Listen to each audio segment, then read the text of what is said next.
As a candidate who's interviewing with companies, you might get the question, where are you at in process with the other companies you are currently interviewing with, or are you interviewing elsewhere?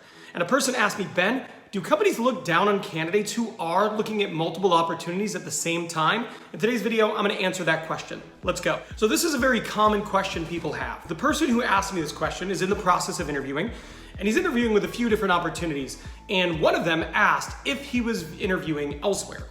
So he's thinking to himself, are they gonna look down on me if I say yes? Is this going to be held against me? And will it hurt my chances of getting an offer with this company?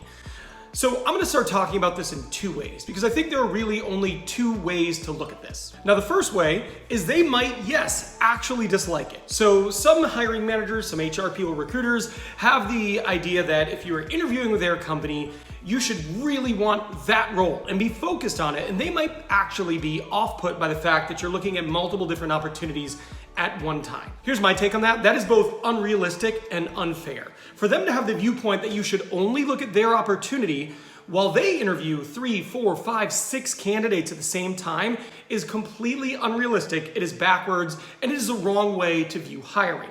In my opinion, this is not the type of company that you want to work for. If you are interviewing with a company and you tell them, yeah, I've got a few different opportunities that I'm pursuing and I'm really interested in yours, and they take that the wrong way and they decide, yeah, we shouldn't hire this person.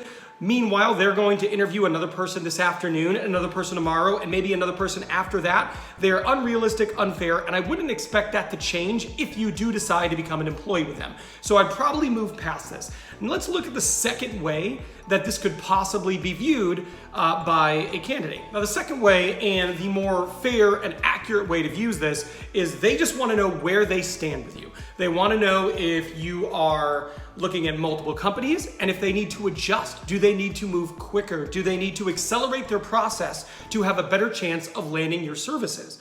They are trying to figure out how to fill this seat.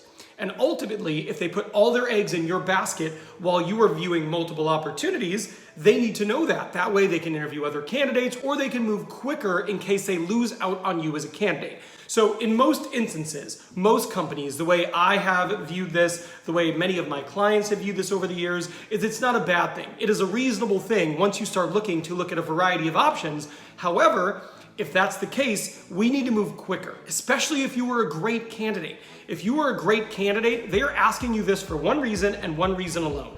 They want to know, do we have a realistic shot of landing this candidate, and what can we do to do that? Do we need to move faster? Do we need to put together a more aggressive offer? Do we maybe need to look at a more significant title or scope of responsibility for this person to make the role more attractive to them so we have a better chance to compete against whoever else it is we are competing against? Whenever I have asked this question, it is merely to have an understanding of where we stand in the process, and if need be, accelerate the process to give us a better chance of being in contention to landing a great candidate.